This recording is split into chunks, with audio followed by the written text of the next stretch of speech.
Hey everyone, Phreak here. Welcome to the patch rundown for Legends of Runeterra, the first, big patch, first balance patch of the beta season, where progress doesn't reset anymore. The game, to me, is essentially live, and everything you do matters, ranked exists, etc., etc. So let's talk about the first big balance patch of the game, in my opinion. This is exciting. For those who have not followed me from League of Legends, I try to do patch rundowns for every major patch, filled with math, and charts when applicable, when it actually matters. Otherwise, it's sort of my opinions on the game. I hit Master Tier about a week ago in LOR. I did it playing the strongest deck in the game. Missed Wraith aggro, I guess mid-range technically, but overall, at least I'm pretty good at the game and I can play OP meta decks. I play a lot of expeditions, and I think it's going to be a cool patch. I've read through it a couple times, so let's get into it. And we're going to spend the time reading through the dev note stuff as well, and not just on the changes, since it's the first patch and they're going to start talking about their opinions on stuff. So, balance in set 1. This patch includes the first balance updates of the beta and many players' first balance patch of LOR. Let's recap our goals, okay? And the goals are 4 things, and there's some wording I want to note here, okay? So, every champ should have a deck where they are the best fit and their dream can be realized, right? So, every champ should be viable. Also, every non-champ should have a deck where they're a good option, right? So champions need to have a deck where they are the best fit, right? So there's not, it's not good option, it's best fit, right? So their acceptance of a weak champion is more constrained, or I guess they should say they're less accepting of a weak champion than of a weak non-champion card, right? Detain is a good option in almost any Demacia deck, but it is not like a best fit anywhere, and its dream is not anywhere. It's just like, well, you might run Detain, you might run Purify, they're good cards. Fiora should have a deck where her dream can be realized. That is true. Teemo should have a deck where his dream can be realized. That is true. Hecarim, etc., etc. These do work, and there are decks where they are best fits. Callista is, I think, the only champion I still have seen where I haven't seen her run in a top tier deck. I think I've seen every other champion, though. And I'll go back and do time capsule at some other point in time. But for now, okay. This seems to be mostly true. Again, Callista being the asterisk. Even when Fearsome aggro was the best deck in the game, Callista was not being run. And none of that deck's 3 drops are being nerfed, so maybe we still don't see Callista. But there's probably still a deck out there. We'll wait and see. All right. Non-champion cards have a deck where they're a good option. Okay, we're most of the way there. That's cool. But then we get even more stringent. Regions should have at least one competitively viable deck. This, to me, means a deck you can climb to master on, or at least, at the very least, or at least, or in other terms, maybe a deck you would consider bringing to a tournament. Now, to me, there were 3.5 competitively viable decks. Like, if we were to have a tournament right now, and when I'm recording the patch isn't live, if we're gonna have a tournament right now, number 1 deck would be Mist Wraith midrange. Number 2 deck would be Demacia, Ionia, Elusive aggro. Number 3 deck would probably be Ezreal control. Number 4 deck would actually probably be Ashe Frostbite midrange, like Ashe Frostbite Challenger, Ashe midrange, and then 4.5, the one that I was considering half on, is Heimerdinger control. Heimerdinger control seems to be just a worse Ezreal control, so okay, to be fair, they're not really the same deck, but Ezreal control is much more common, and you can just throw Heimer in those decks, as opposed to just playing a Heimer, like, mainstay deck. That seems to be true for me. So I think we'd only really see 3, maybe 4 decks if you were to run a tournament right now.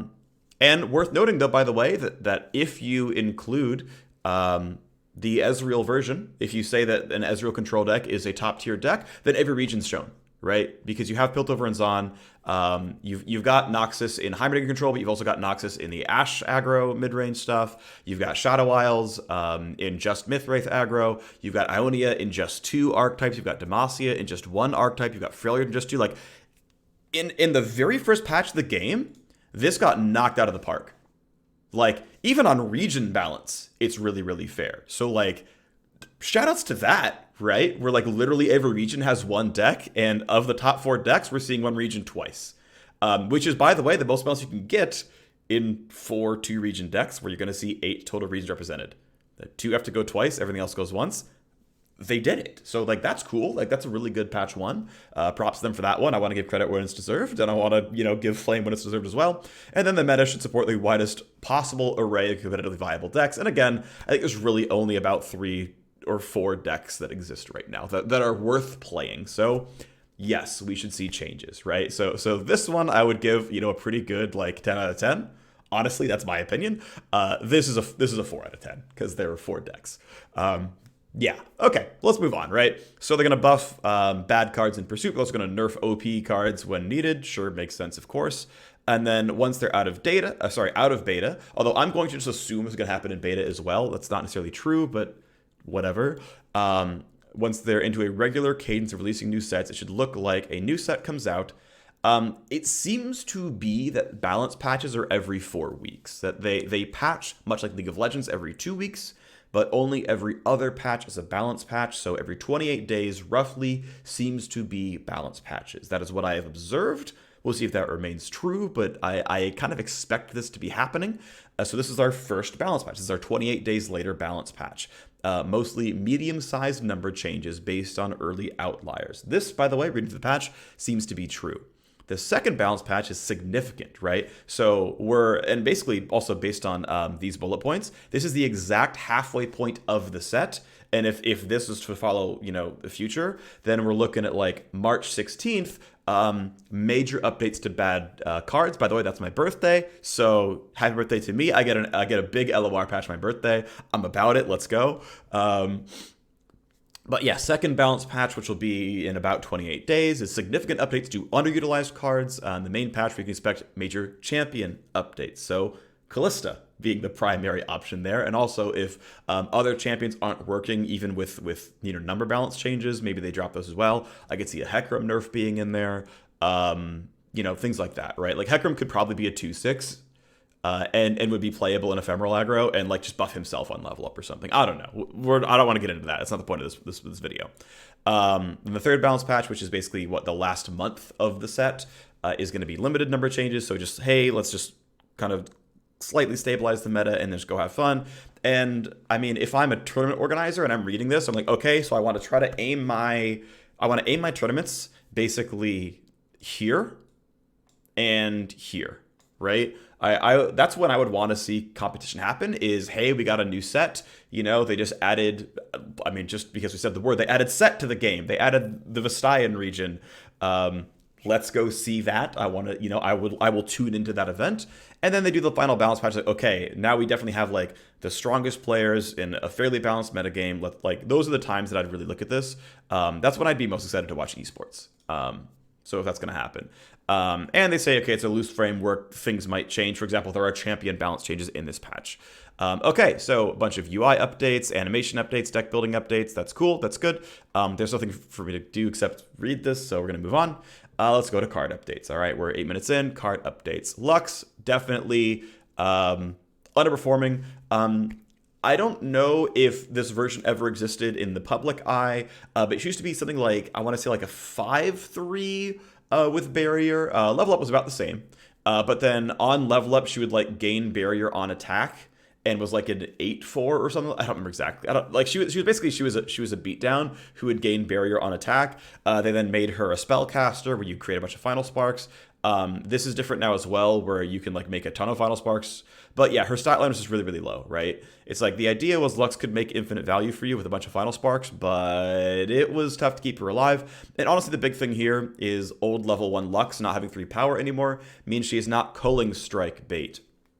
Having a 6 mana minion that is a sort of important card to you that just outright dies to a 3 mana spell is a trade that most players are not willing to take. Now, to be fair, Culling Strike was not very common, right? Noxus was not in a ton of deck archetypes, and in general, Culling Strike was maybe a 2 at best, it felt like. So, okay, sure. But in general, it did feel she was a little bit too slow. She was always big enough to at least block Fearsome, and she comes with barrier in both levels, so, had some decent usage.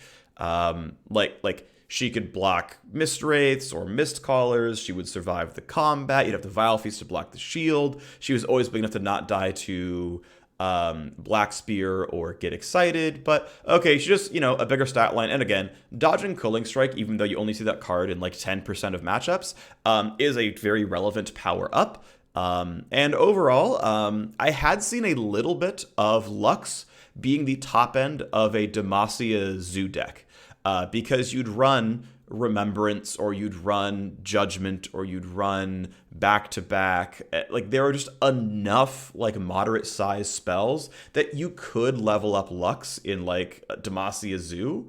But ultimately, yeah, I mean, +1/+1 is the thing. Also, I want to just sort of, as one more point, this is not going to, like, bring her into top tier. But again, it gets rid of one of her counters. And just, look, sometimes bodies matter. And a level up Lux being a 5/6 beats a lot of cards, right? She can now just straight up, like, I'm trying to think of, like, good options, right? She can block Avarice and Hearthguard straight up.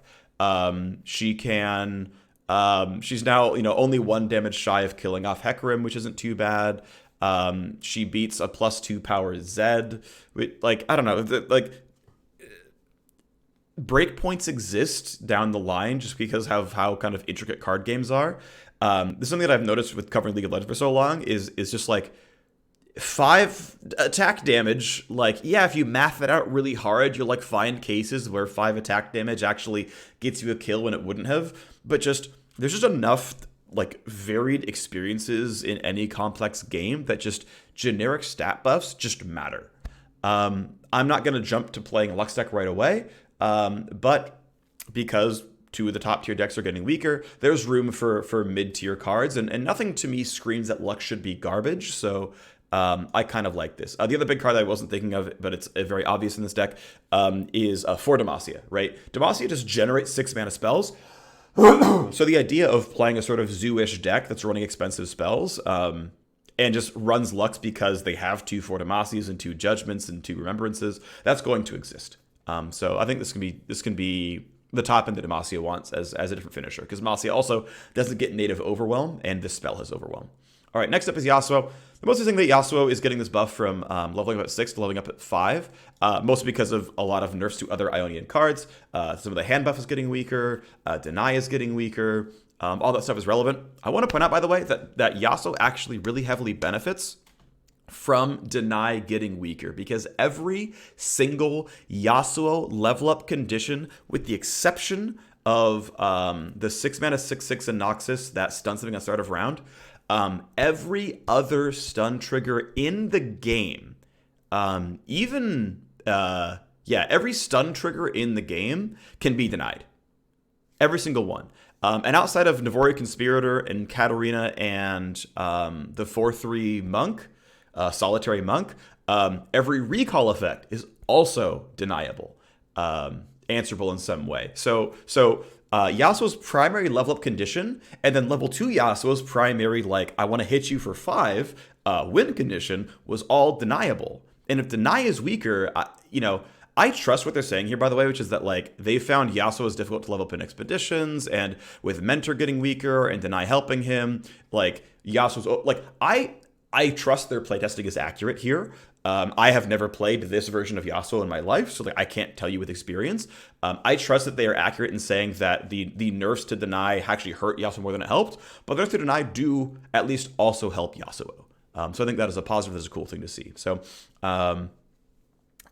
his Intimidating Roar is more likely to work, and that is a good thing. Next up, back-to-back going 6 mana. Definitely, I think this was one of the big changes that needed to happen. Definitely too strong of a card. It was actually fairly easy to float the 5 mana you needed for back-to-back. Having to float 6 a little bit tougher. I think it's appropriate, by the way. This is the same price point and same speed as Harsh Winds. They feel similarly overwhelming, right? It's +3/+3 is, I would say, about as effective as Frostbite in terms of general combat, right? I either stop all of your damage or I block you and live, versus I get 3 more damage and or I block you and live, / maybe kill you. I think this is very correct to be at the same price point. I think this is a fair price for this card. Obviously, it's a weaker card overall, duh. This card is still worth running. which is a good sign, right? Any time that you can ask yourself, would I play this card for 1 more mana? And the answer is yes, that card is probably OP. It's like +1 cost is like the safest, easiest, most obvious balance change. And I'm happy to see that be done a lot. +1/+1 is also a very safe, easy, obvious balance change, which Lux had as well. And it's like, would I always run Lux when she's a 4/5? Probably not. Okay, that's safe buff, right? So I think we're going to see a lot of those overall, is these sort of fairly small stat changes. 1 cost, 1 health, 1 damage, things like that. So good change. Want to point out, by the way, that this lines up with Lux's level up condition, that you can play Lux on 5 or whatever, and then back-to-back by itself levels up Lux. That is one thing that kind of irked me when they buffed Detain to 5 mana, is Demacia lost yet another 6 mana spell that auto-leveled Lux. I think there really is a lot of value in having things that just cost 6 so that you just get the level up. And there's not a lot of 6 cost burst speed stuff. I think I want to see a Demacia Freljord, 3 Frostbites, 3 back-to-backs. Let's go have Lux and Alpha Wildclaws win us the game. That deck archetype probably exists somewhere, and if all of your spells are burst speed, and your removal is Lux's slow nuke, that's fine. Go deny my free spell. I don't really care. I'll get a new one next round. I think that archetype can kind of work, and it's good to see 6 mana spells to support that. That's kind of all I'm really saying. So great. Yes, this card is very swingy, going up to 6 mana. Next up is Arena Battlecaster, a 2 mana 2/2 now. Gives +1 to everyone. I mean, this is basically everyone's favorite card from Hearthstone. Raid Leader, but it's only 2 mana, not 3. Raid Leader, to be fair, was actually viable for a while. Battlecaster. Like, honestly, Noxus has a pretty good amount of good 2-drops. There ends up being a pretty good number of solid attackers on 2. What's nice is this has really good synergy with any quick attack combos or any challenger combos. Like, imagine you're playing Ionia Noxus, and now Laurent Bladekeeper is a 3/4, which means he kills Fiora on board. Like, there's some stuff out there that can be really valuable. So Arena Battlecaster's meant +1 damage is really, really relevant. But yeah, overall, I feel like a 2 mana 2/2 is kind of the lowest I'd actually want to play in an aggro deck. Because keep in mind, you're playing this on 2, that means you have a 1-drop and you maybe have a 3-drop. So he's like kind of at best in a lot of cases, 2 mana 4/2. In a lot of cases, if you draw him later, it's worth pointing out that, like, if you have a fuller board, or you're getting a bunch of spider tokens, like you're playing this with Elise, or you're playing this with any of the discard synergies that dump cards into your hand, like, if you're running it with Piltover, which is like the most common sort of version of Piltover Noxus aggro, where you're running discard combo, you're playing the 1 mana 2/1 that discards a Scrap Scuttler, so now you've got 2 units on 1. You play Arena Battlecaster on 2. He's a 4 mana 4/2, right? And if you discard Flame Chompers, now you have a 1-attack challenger. Like, this definitely, I think, fits in mostly to, I would say, the discard archetype, because you're getting bodies on the board, and those bodies have so little attack that +1 is really, really relevant. So I can see that coming through here. Nice buff. I'm not jumping at playing this card myself. I think I'm more likely to play Lux than this. But I think deserving of the change from what I saw, we never saw this card. Crimson Curator is a very big buff to Scars. I had tried to make Scars work back in beta patches. I played it a little bit in the last couple of weeks. And yeah, Curator was pretty much an automatic skip. 3 mana 3/2 is a very weak stat line. Sometimes you could ping him with your 2 mana 2/2, or maybe Vladimir or Tarkaz, or you transfusion him, and it became a card draw, which is kind of cool. But like, then he was a 3 mana 3/1 that drew a card, and like, 3 mana 3/1 draw a card that requires a combo piece is not that good, right? Like, Demacia has 3 mana 3/3 draw a card, and the condition is arguably easier. It's lose a minion ever, basically. Like, Vanguard Redeemer is just a great card. Vanguard Sergeant is a 3 mana 3/3 that just always draws a card, right? Like, this was a 3 mana 3/2 that really had to be a 3 mana 3/1 that needed a combo piece to draw a card. That's just not happening, right? Like, there's not a lot of 1-attack minions in this game, and if you had this in play, you want to attack with 1 mana minion anyway. This now, like, blocks a House Spider, or it blocks Elise, and just, congratulations, I got a card out of it. And by the way, if they preempt Vile Feast to kill him, well, too bad, he still drew the card. You'd have to, like, not block him at all, lose a unit, and then black spear him for him to die. It's like, no. Like, this guy's living. And now he survives Mystic Shot, which is another, +1 mana play that your opponents can't do on you anymore. You have to get excited him, which is really not clever. This is a really, really, really big deal. This is a way bigger buff than this is, right? Like, this is just such a very, very big difference. Because it turns out having health to survive damage is obviously really relevant.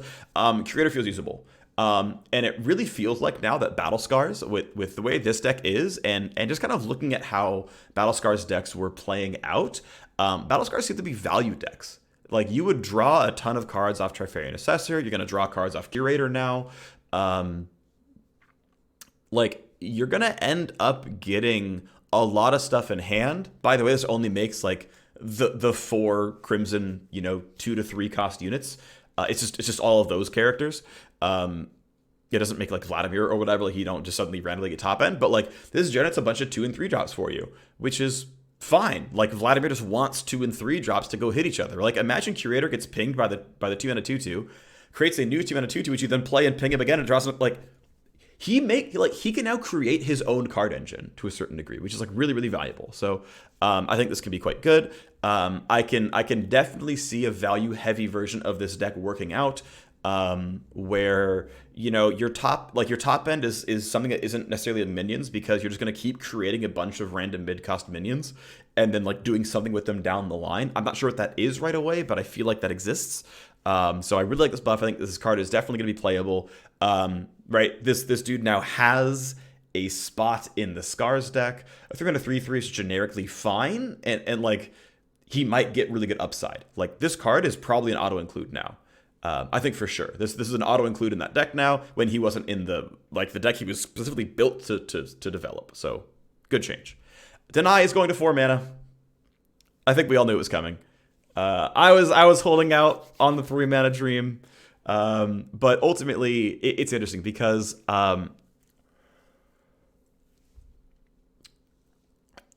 Deny, what it has ended up doing is it feels like more often than not, Deny lets you have your fun more than Deny denies your fun, right? Deny kills Vengeance or Ruination or the Rasa spell or Ledger's spell so that you, with your, like, sick 7/6 Zed, gets to survive, right? You get to keep your Zed. You get to keep your, Bright Steel Bannerman that, buffs your entire squad with Barrier, and it's a 9 mana minion, and it's like, oh, you Ruination me? No. That's felt like what Deny did. More often than not, it let you have your fun in the face of scary removal. Now, sometimes it denied people's fun. Like, sometimes you're playing a Yasuo deck and you Intimidating Roar and they cast Deny and you're like, well, my deck sucks. And that was kind of, it felt like one of the only situations, outside of maybe like Avalanche with Scars. I mean, a little bit with, like, Vladimir's hero power, because Scars decks didn't tend to run any non-burst spells of note, so that's the only thing you could deny in the entire deck. Sometimes Deny prevented your fun. More often than not, Deny, like, allowed your combo to work, which I just found kind of interesting. That just ended up being how that went through.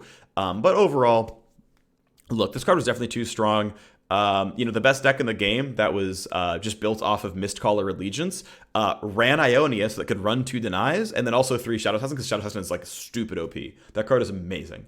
And some of that was also because you're in a elusive meta. But, like, man, you splashed for 5 cards and 2 of them were deny, which means you had, like, a 12% chance of breaking your Allegiance trigger, and it was worth it to run deny. Like, yeah, okay, that card's really good.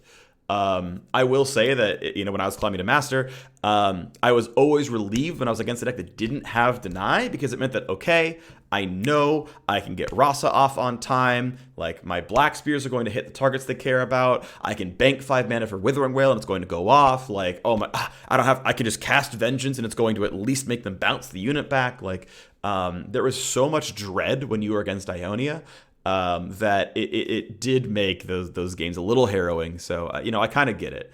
Also worth noting, right, is, like, other cards that were the fun, like War Mother's Call or the harrowing, were killed by Deny, right? So the less this card exists, the more that those cards can exist and essentially have their fun. So, Yeah, I think, to then circle back to the first point about does Deny remove more fun than it adds? Because, again, you get to keep your Zed or whatever. There were a lot of cards where their fun condition just was completely unplayable because Deny was in 1/4 or one half of all decks. And it's like, well, I can literally never warm with this call because it's always denied. It's like, okay, then yeah, that's kind of a problem. Yeah, the big thing is basically you have to hold 1 minion mana to have Deny be castable. Well, that means you're developing really slowly if you want to stop my slow spells. So, like the change, cool stuff. Inspiring Mentor, yeah, so now we go into all the Ionia nerfs, by the way. Like I said, the top 2 decks was Mist Wraith aggro / mid-range and Demacia Ionia Elusive aggro. Those are the top 2 decks. And so we're seeing the first Ionian nerf. Here's the second Ionian nerf. Inspiring Mentor no longer gives the buff 1 health. Instead, he has a 2nd health. Right, give an ally in hand +1/+0. This now means that Zed is Mystic Shotable. This means Navori Conspirator is Mystic Shotable. This does a lot for, your Kinku Lifeblade isn't a 4/5 that just beats everything now. Like, this really does do a lot, where your elusive units could suddenly start 2-for-1ing. And the Mentor itself was fine. You just recall him and play him again and bust something else. Like, it was really, really absurd. Mentor was absolutely an all-star in this deck list. I think it is kind of the right nerf here. It lets them actually mostly skip out of not having to nerf too many other cards. It does hurt the hand buff archetype, right? If you were trying to do like really cool Navori Brigand stuff, where some of the Clone of Me, Demacia had a version where you'd run the 2/1 birds, the 4-drop that cloned itself, Silverwing Vanguard, I think it was. There's definitely some, there's some cards that were fun that you don't get to keep anymore. Fiora no longer has 4 health. Like, this does a whole lot. And Ionia's, again, primary combo piece was often Demacia, so it hurts Fiora a whole bunch. It does a lot here. So, okay, that's down. Jewel Protector gets a compensation buff because this is like objectively a weaker card. Just outright, this is objectively a weaker card. The one thing that's kind of nice is actually Braum can mostly survive this. There were some breakpoints where you'd now be in Black Spear range or whatever, but generally still workable. Jewel Protector gets the compensation buff, right? Now it's a 5-mana 4/4. So instead of being a 5-mana 6/6 overall, right, it's a 3/3 with +3/+3. It's a 5-mana 7/7, which just like should turn that gear in your brain that says this is just a value card, right? This is a 5-mana 7/7.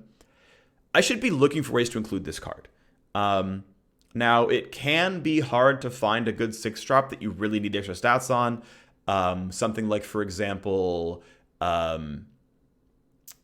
Alpha Wildclaw was already so good it was going to be fine anyway. If you're playing, let's say, Karma or Fiora, they're delayed by a turn regardless. If it's Vladimir, he's delayed by a turn. Hecarim was going to be pretty happy to get +3/+3. Being a 7/9 seems strong. And just ultimately, like, hey, on 5, I play a big enough body that it blocks most things pretty well, right? It'll block Chump Wump. It'll do well against an Escaped Abomination, which just got summoned on 4 by, the Kill a Thing, Revive It 4-drop in Shadow Isles.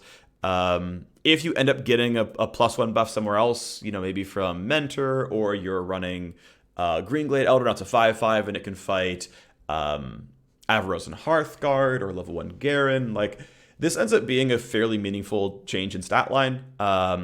This I will quote players who say good things. Swim has pretty heavily made the point that having 4 health is a really big break point. It gets around a lot of removal tools. A lot of things do 3 damage. Black Spear, Grasp of the Undying, Get Excited. Like, there's a lot of 3 damage out there. There's not a lot of 4 damage out there. And so this beats most single target removal, which is quite good. So I like this a lot. And again, hand buff still might be an overall weaker archetype, right? Deny is weaker, Mentor is weaker. Protector makes up for it. And again, it feels like it's going to be setting up for something big. So, a Tryndamere, right? Coming down as an 11 attack unit. And he has 2 lives anyway, right? So he's like going to hit face for some of that damage. Jewel Protector is now more includable, and yeah, you might want to see that out there. And again, the big thing is it's not so much of a tempo loss when you play the card. The buff is the same, but getting a 4/4 on 5 instead of a 3/3 on 5 is meaningfully different. Next up is Kinku Lifeblade, and this is, again, a nerf to Ionia Elusive. primarily. You sometimes saw this card included as a splash to like deal with other elusive aggro. Mostly you just saw Shadow Assassin be the splash to handle that, or you play Hibernator and 3-mana spells to throw in elusives to handle that kind of stuff. But ultimately, you combine the Lifeblade nerf here, where it's only at 2 life, with the earlier Inspiring Mentor nerf, where this guy is a 4-2 instead of a 4-5. That is a world of difference, right? It now means basically every Ionian elusive card that isn't Solitary Monk only has 2 health. Or less, right? Or it goes up to the Empyrean, right? Which is like the top end version. Wow. Avalanche is guaranteed to beat everything now, unless you can get Greenglade Elder out of your hand in time. It means that you really got to consider putting down a Windfare Hatchling, 4-2 elusive, get for 1+2/+2. Like, yeah, I mean, the fact that literally, I'm going to say literally, practically every single Ionian elusive card is now dead to Mystic Shot or Avalanche is a huge deal. Huge deal. This deck, I think, is probably no longer tier 1. Like, you can't bank on, you can't bank 3 spell mana and play Lifeblade on 4 and then deny Avalanche. You have to play off curve for the entire game to beat Avalanche. There is no way the deck is good anymore, or like top tier anymore, if they have to play off curve the entire game to beat Avalanche. Because you can't beat it otherwise unless you get Greenglade Elder on 3. And then you can start setting up everything else. But like, at that point, that deck feels too slow. Or at least it has to take a very different shape. And it's like, we're actually mid-range elusive, and, we're really relying on, For Demacia or like pack tactics being the top end. So cool change. I'm going to give a lot of credit to the fact that like they're really getting things to exactly 2 health in a lot of cases. Greenglade Elder, again, is probably going to be an MVP. It's a 3-mana 1/1 that buffs your entire hand. That's the card that will save this deck if it's still good. And now I go to the other, probably more common, more strong deck, stronger. It's Shadow Isles. It's Shadow Isles midrange, and Commander Ledros is going up 1 cost, going up 1 power, and half the time does 1 less damage to the enemy nexus. Like, if you think about that, right, it's like 1 more cost, 1 more power, on average does 1 less damage. That doesn't sound super huge, right? It's like, okay, certainly 1 mana up, 1 power up is a nerf. You want to get +1/+1 if you're going +1 cost. But just the fact that the actual spell comes out on turn 9 or round 9 and not round 8, definitely a big deal. It means the amount of mana you can float around him is lower. Like, you can't keep Commander Ledros and Withering Wail as playable. You can only Commander Ledros and deny on 10 with full spell mana. Like, there's just a lot of that just tends to add up. A lot of games end around round 7, 8, 9. And if you can only play Ledros after they hit you on 9, it's probably too late. This is definitely meaningful. Keep in mind that the earlier you play Ledros, the more damage he deals. So, like, if you could have played him on 8, dealt 10, then swung on 8, that would have been cool. Now you swing on 8, deal 6, play Ledros on 9, and he only deals 7. It's like, well, that's not as good. So this is a very big nerf, I would say. He's certainly a weaker champion. He's definitely a weaker character. They have kept, I was seeing fan guesses on what's the nerf going to be, of like, do we shuffle him back into the deck? Like, I like the idea of the card that just keeps coming back. Like, no, I'm going to finish you. Now, if you can perma block him, he doesn't have lethal anymore. And like, I am of 2 minds about changes that I'm going to consider cute, right? It's a numbers change where you change the text of the card and go, aha, look at this clever change I made. It seems to me the community tends to really love clever changes. Like, I'm going to change the card text. I'm going to make it function differently. Look how clever I am. The health rounds up. The card is shuffled back into the deck. My distaste for that is only because I think people tend to value being clever over having the right call. When I think it's more important that you have the right call. Like, I'm a fan of simple +1 cost changes or +1 health changes or whatever, because they have an obvious direct impact, and the card still does what the card does, right? You're not changing, to go to an old meme, the soul of the card. But when you completely change the text, the card's soul is gone, and you have to reshape the entire thing. And so Ledros, I think, keeps the soul of the card, right? He just hits you, and if you kill him, he hits you again. What he lost was he's not the outright finisher. He doesn't do the last 1 point of damage to your Nexus, which ultimately I'm actually pretty okay with. Like, this is one of the changes where, like, I think it is correct to say, look, he puts you at 1. It's up to you to get over the top. Withering Wail doesn't hit face. Black Spear doesn't hit face. Vile Feast doesn't hit face. It's like Atrocity or get past their blockers. The only native Overwhelm that Shadow Isles has, I think, is Hecarim. And you can definitely buff that guy to have a lot of power. You know, this is a deck that runs Mark of the Isles. This is a faction or a region that has Callista. Not that people are running her. I'm okay with saying, yeah, you gotta get a dedicated slot in there to hit face. But Ledros is coming back round after round after round, and he's killing your biggest unit when he does it. I like that. I think Ledros is still a good card. I'm glad to see him nerfed. That's the text on the spell. I want to point out, actually, we'll talk about it later. Next up is Ross the Thunderer. Again, another card where you can ask yourself, would I pay 1 mana for this card? And you would pay 1 mana for this card. Now, again, I want to point out, Rasa only kills the 2 smallest units.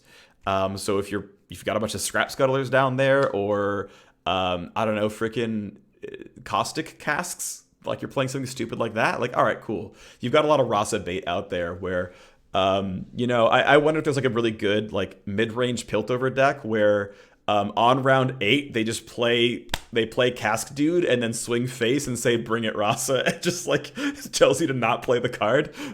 There's stuff out there that would probably be pretty clever. But ultimately, yeah, use Cask Salesman. Yeah, this is a card where, realistically, this could have been nerfed and it was fine. Unlike Ledros, doesn't need the compensation, right? This kills 2 cards in most cases. If you're a really good player, you could often... you know, set up the kill condition. Basically, I'm happy that this pressure is later on in the game. Because 7 is often the round you need to try to close out the game, and you just got to swing, right?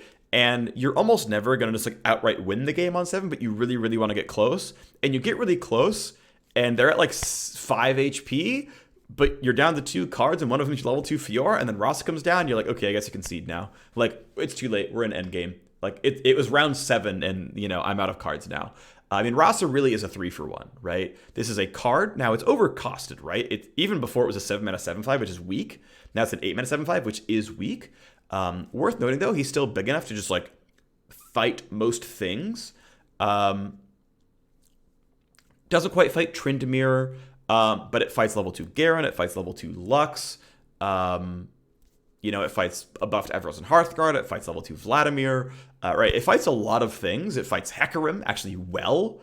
But he fights them 1 round later. So, you know, this is a body where your 5 and 6 drop or whatever, like, has a chance to, like, actually act for a few rounds, because Rasa was in, like, 25% of all games and was drawn in at least half the time by round 7. Yeah, it gives you some time to act against it. And overall, I think this is overall good change, because this card is just too strong, right? This card is definitely too strong, so Rasa is gone. It also means, by the way, that this is now a cost, by the way, where you should really consider, and same with Ledros here, where if you're playing a Shadow Isles deck and you're playing, you know, fairly aggro, fairly mid-range, am I going so high as to grab an 8-drop? How many of my games are going to round 8? Should I include Rasa, or should I include a 3rd Mark of the Isles? Is a choice that is compelling to make on deck construction. And a well-balanced game is going to have Mistwraith aggro or Mistwraith mid-range, where some lists don't top out on Rasa and Ledros, and some decks do. That is the mark of this card being well-balanced, right? If you're playing like hard control, these are getting auto-included already. Because, I mean, if you're playing hard control in these regions, these are clearly your control cards. They're getting played. But if you're topping out at Hecarim Rekindler, you might stop with Rekindler on 7 and not go to Rasa on 8. Like, you just might include a 2nd or a 3rd Rekindler. Because you're just going to, no, we're just going to make sure on 7 we end the game. And instead of on 8, we remove 2 cards. Dude, on round 8, let's just summon our next Hecarim and just do it that way. That's the kind of stuff that I think you can see, that I think can work. I like these changes, and I like them being pushed out of the way. Because, again, their most common deck archetype was, the 7 and 8 drop with a very aggressive deck that was running 3 of Elise. It was running, a ton of early aggressive cards. I mean, you run, 20 minions that cost 3 or less mana, it felt like. Yeah, you know what, let's do this. All right, now they're going to do a couple of compensation buffs to Shadow Isles. Scuttlegeist is now Fearsome. Torture Prodigy is now a 4/4. Again, 5 mana 4/4 is a weak stat line, much like Jewel Protector up here. 5 mana 4/4 is still, you're still taking a cut here. It's still hurting you, but I have not found a great use for Torture Prodigy yet. It probably is out there, but considering that the best Shadow Isles decks were all just mid-range aggro, heavy, very, very minion heavy, playing the have things die Shadow Isles play style, I think it's cool things to buff. I think Scuttlegeist makes sense at Fearsome. Getting Scuttlegeist, one of my actual literal favorite deck before the game came out was Shadow Isles Ionia. Which, by the way, also the reason I claimed to master with, but it wasn't Fearsome aggro. It was ephemeral. It was all about ephemeral aggro, and it was running Zed and Hecarim and actually Deathmark and the 5/5 lifesteal and the 3/1 that dies. And, I'm forgetting most of the names, but and it was running Phantom Prankster and the summon 3/1/1 ephemerals and go strike with them. And it was okay, cool. I'm going to find ways to summon Scuttlegeist. I'm going to find ways to summon Vilemaw.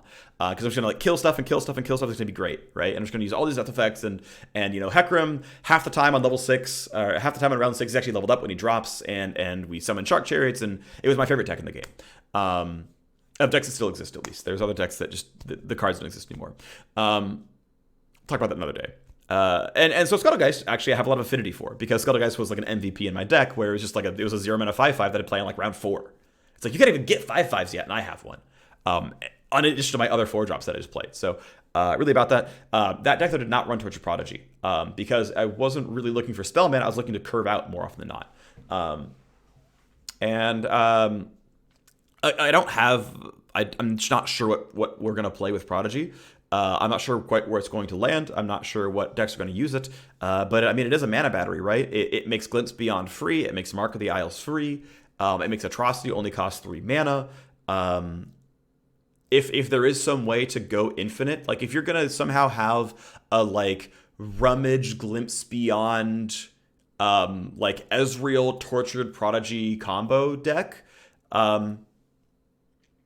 this is infinite mana, right? I rummage, I glimpse beyond, I counterfeit copies, I glimpse beyond, and I get 3 mana back when I spend 2 on glimpse, and I put my tokens on the board with my rummage, and maybe this... Now, keep in mind, Prodigy would have worked for that infinite combo anyway, because it's not like he got cheaper or, more durable. It's just, as a body, it can now block more things.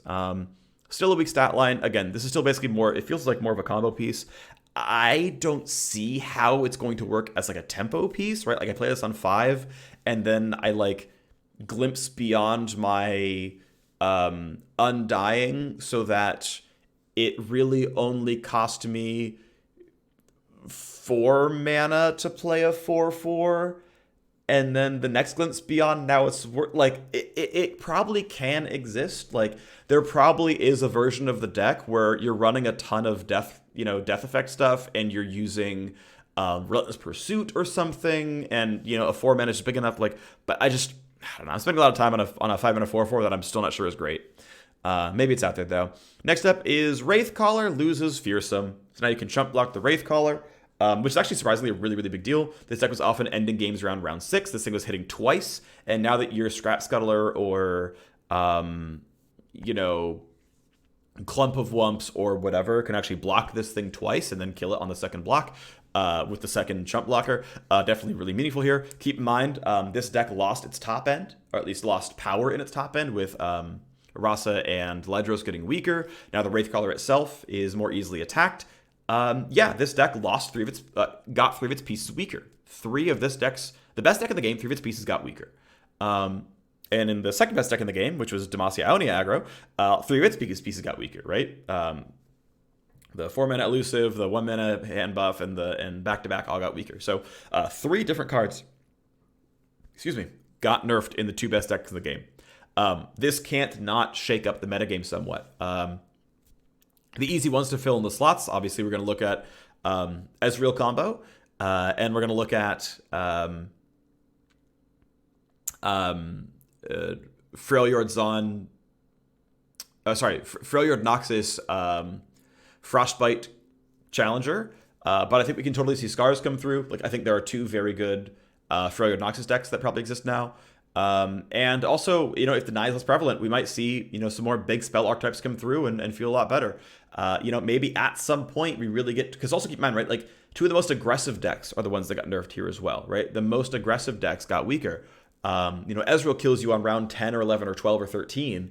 It doesn't kill you on round 7. So, maybe there is time to play the Harrowing, or there is time to play like War Mother's Call or something. Who knows? We'll see what happens. Okay. Watch list. Fearsome. They want to make sure Fearsome's not even more overpowered, but they did, get rid of some of the stuff. Control archetypes. They are, aware of, because so they're saying they've not been problematic so far during the beta. I, again, have my eye on Ezreal combo being very strong. But hey, if they are overly powerful, I think they are willing to hotfix if needed. I don't expect that the balanced state will be so bad they will have to. And ultimately, in 28 days, we'll see, about 28 days, we'll see a new balance patch, and if it means Ezreal gets nerfed, then Ezreal gets nerfed. Tooltip clarity, as we might have seen up in here, units with skills that are interactable now have text on them. So that circle right there on Rasa, on like Blade of Ledros. Okay, that's kind of troll. This feels like, why does this one not have the icon and this one does? They're trolling a little bit, because yeah, right, like circle skill, right? That's the keyword for interactable skill. So maybe slight oops. Anyway, let's move on. Let's move down the line. Good to see little icon there for skills. Good job. Expedition balance patches, they're still going on. There's more to the patch. Chain mix is added to Mono Demacia. Mono Demacia was definitely Twitch chat's favorite limited archetype. Definitely very strong, don't get me wrong. Really, really, really powerful. So they're adding some chaff, basically, to this. This is not a bad card, by the way, Chain Vest. I think there aren't very many objectively bad cards in Limited. I think there's a couple that are really hard to use, like Blood for Blood was pretty bad. I think Twitch Prodigy was pretty hard to use well, because again, I think he's a combo piece, not a generic card, so 5-mana 4/4, still pretty bad though. So they added some chaff in Chain Vest. They also did some buffs to Battle Scars. By the way, if you're playing Constructed Battle Scars, there's an auto-include, at least I think it's exactly 2 of. They got rid of Blood to Blood, which is a very bad card. And they got rid of Bullet, and like it's just like a generic, just a minion. And they added Wild Claw. So they added finishers, which, by the way, Battle Scars needs. Battle Scars doesn't have native Overwhelm. They have Vladimir as the only face damage in the entire deck. Otherwise, you have a bunch of like 8/2s that like Inspiring Mentor blocks into kills, and you're like, why did I spend all this time? So good to see some Overwhelm get added, some inevitability, or at least some damage over the top getting added to this deck. It needed it. So big, huge buff there. Battle Scars in a lot better shape now. Suit Up gets this turned right back around. Frostbite Barrier Challenger definitely doing a little bit much. So they basically get rid of some late game and they push it more towards early mid game. So maybe you can overwhelm it. Probably not though, because it has like Tryndamere in the end game and things like that. But it's one less game ending tools that you can like maybe survive around 6 or 7 and turn around. I think it's a good change as well. Shroom and Boom, yeah. So I'm always happy if Teemo decks work. I don't mind it too much. I think it's exciting. I think it's fun. And they added good cards. I think Assembly Bot actually has been pleasantly quite nice. I've actually quite enjoyed Assembly Bot in Limited. I think it's a little weak and constructed, but I think there can be a deck where it works. Assembly Bot had an absurd version of this card from the past that created infinite copies of itself, and it was dumb, and I'm glad that got changed. I was so sure that was the strongest card in Limited, and they changed it, and I was right. Got him. Yeah, but Assembly Bot can totally work, especially in a Shroom deck where you're playing a bunch of 1-mana mushrooms. I think this card can be quite good. Plaza Guardian fits the exact same combo. In fact, these are cards that you often see in constructed versions of Teemo decks, because you just throw a bunch of 1/1s down and Plaza Guardian costs 0 mana pretty quickly. Like, this ends up being, you know, a 0 mana 6/6, and this ends up being a 3 mana 9/9. It's like, yeah, they're actually really good cards. Because you're just slamming mushrooms down all the time. Getting rid of the 3/1 quick attack. They're getting rid of the 5/2 that deals 1 to every enemy unit, and they're getting rid of 3 damage for 3 mana. Discard a card. In general, Get Excited is a bit hard to use in limited. You just don't quite have the cards in hand that you really want to get rid of. Limited tends to be more grindy. It's really a lot more about card value, and so losing an outright card as removal that can then be answered by deny or barrier just really sucks a whole lot. And hey, they tried to update the shopkeeper logic. Hope it's good, because in general, I tend to trade less than half the time. And I feel like I have a pretty good handle on what makes a good limited deck. And the shopkeeper, across 3 options, can't find one that I like more than half the time. So good to see this, because I think it was pretty dumb a lot of the time. All right, next up, we go to the part where I do math. XP and Expeditions rewards have changed. The big logic they're putting here is they don't want to force you into playing Expeditions to earn XP, because Expeditions was by far the best version of XP farm in the game. So they're basically tapping down 50, 150, 250, 300, 300, 400, 500, 500, less XP rewarded at the top. Also, PvP XP is higher, it wins 1 through 11 through 15, higher, it wins 21 through 30, and you still have XP, wins 31 plus. So, boom. We're on to the charts. Here is PvP total experience, counting all the extra experience buffs, plus 400, etc., etc., plus 4, plus 2, plus 1, for your first 3 wins of the day, as well as the 200 XP they're all worth. So games 1, 2, 3, 4, and 5, 6 through 10, 11, 15, 16, and 20, and then every 10 from there. And so here's what it used to be like before. You would cap out at 4,450 XP as you got to your 30th win. Obviously, the first 10 games are identical. If you go up to 15 games, you get 250 more XP. If you go up to 20 games, it's still 250 more XP. If you go up to 30 games, you get 700 more XP. And then every 10 games, or every game from there, is 100 XP more per game. So, right, you weren't gaining more XP unless you played 11 PvP wins a day, in which case now it's kicking in for you. And here is the scaling overall. Here's the percentage. In terms of total XP earned from wins, we're not counting losses here. That caps out a lot sooner. But the fact that you can go infinite, you know, that's kind of nice, right? If you are really doing this all-day gameplay, you can find some XP. And it's worth pointing out, by the way, that since limited runs never capped you out at the, hey, you won, here's 2,000 XP, that never capped out. Now, if you're a PvP grinder, that never caps out as well. So not only, right, does this change say, well, if I'm going to play for 20 hours, I get literally no progression out of PvP. That's been fixed.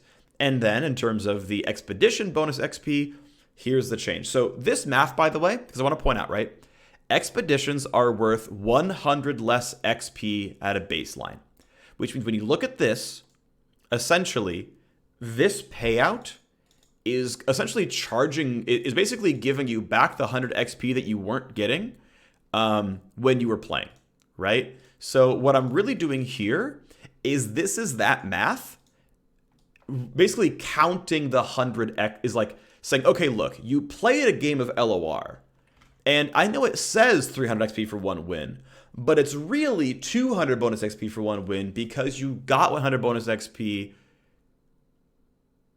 or like you got 100 XP taken away from you because you were playing limited. And so that's what this is actually, is the actual bonus XP given from playing limited in and of itself. All right? Which means that you got 100 free XP even if you auto-conceded, right? Which means, by the way, I'm pretty sure that if you went into free play expeditions and auto-conceded, you would get 100 experience. I think that's true, but you had to like lose the games first because you couldn't. I guess you could like surrender, and then do it. But ultimately, yeah, it gave you essentially, right, like 100 free XP. It gave you 200 free XP for 1 game, so it tripled the value of your 1 game. It added 300 XP, right? Like it was giving you a ton of extra value. And then if you went to 7 wins, you got basically 3x the value of each win, right? It went up to triple the value of each win. It is now a bit more moderate. It certainly starts a lot slower. You're basically getting 50 free experience to pay for the time it takes to draft, right? If you play limited at all, you're getting 50 free XP to pay for the draft, more or less, right? And then, all right, if you got 3 wins, you get a 33% bonus. If you get 4 wins, you get a 50% bonus. If you get 5 wins, you get a 60% bonus. If you get 6 wins, you get a 67% bonus. And if you got 7 wins, you get more than double the XP from playing. All right, so that's the actual math now. If you go to 7 wins, your time per win is twice as valuable. And if you go to 6 wins, your times per win is 1.7-ish times as valuable. That's the math now. So if you are very, very good, it is still arguably faster, right? Your sort of XP per win is still really higher. Also, like how I misspelled bonus up here. But yeah, you can see this is still a fairly meaningful drop in XP gain, right? In terms of like vaguely, bonus XP given. Yeah, like the percentages are a lot lower, but hey, that's what it is, right? And to be honest, as someone who actually is intending on playing pretty much purely expeditions for at least until the next Vault Day, which, okay, to be fair, is tomorrow.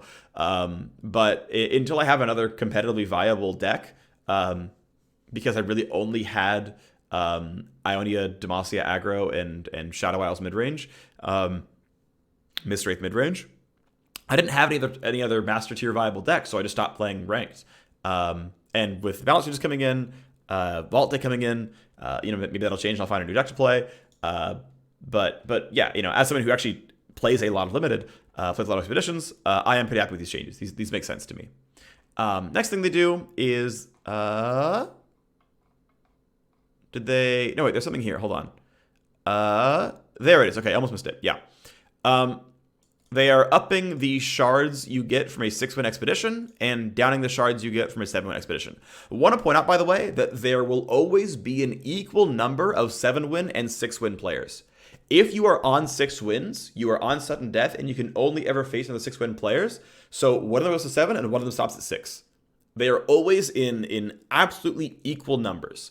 Which means 500 shards being added to 6 is the exact same as 500 shards being removed from 7 in terms of like total shards given to the community and total shards earned by the community. But it's a little bit less top heavy. And so I also, by the way, ran through and have roughly mathed out the shard value of all the given rewards, right? So this is, what does a regular capsule give? What does a bronze chest give? What does everything else give?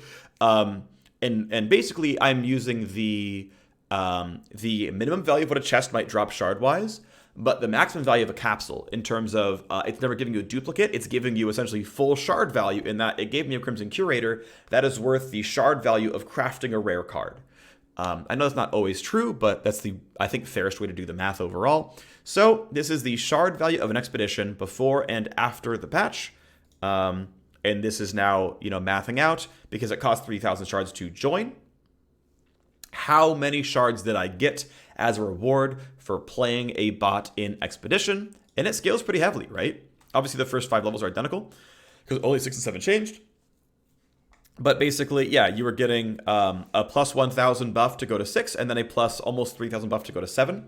Now you're getting a plus 1,500 buff to go to 6 and a plus 1,700 buff to go to 7. So it flattens this out slightly. In general, that growth curve is comfortable for me. Like, I think I would generally just, if you just said, hey, pick one of these growth curves, pick this curve or this curve, I would pick the slightly flatter curve. It's still going up somewhat parabolically, but it's not like that. It's this. So generally a fan. I think this makes sense. I think it's fine.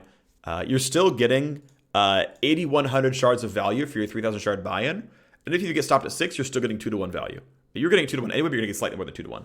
I think this is pretty good. I do want to point out, by the way, that the reward was a golden chest and 1,500 shards. The golden chest has, I want to say, like 250-ish shards in it in the first place, so it was getting you partway there. If you hit 1 or 2 duplicate cards you didn't have, you're getting almost 2,000 shards in real terms from a 6-win expedition, in addition to the free champion, in addition to whatever cards you didn't hit that just got, quadruplicated. Overall, pretty cool stuff. I think this is a good change, personally. High FPS options for PC client. Some animations may run faster than intended. I don't know if that includes sort of in-game, like whirling death animations, because I'd be happy to see those animations sped up. I play a lot of computer games where I will up the game speed as much as I can, because I want to get to the next thing to do. I will immediately uncap my frame rate here, for sure. Good change. Thanks for adding it. Some deck builder improvements. Mana curve, actual number of cards on the top. Bug fix for max cards not showing up. Cool. Most of these... Oh, yeah. Some texture stuff. Lens flare and Demacia not going to be as bright. That's good. Some lighting issues and other stuff. Cool stuff there. So, now that we are an hour into the patch, let's look at a TLDR. Lux is a +1/+1 from before. Probably playable in top-end Demacia. Yasuo is one trigger less needed for leveling up. That's good, because Yasuo tend to be a slightly weak archetype.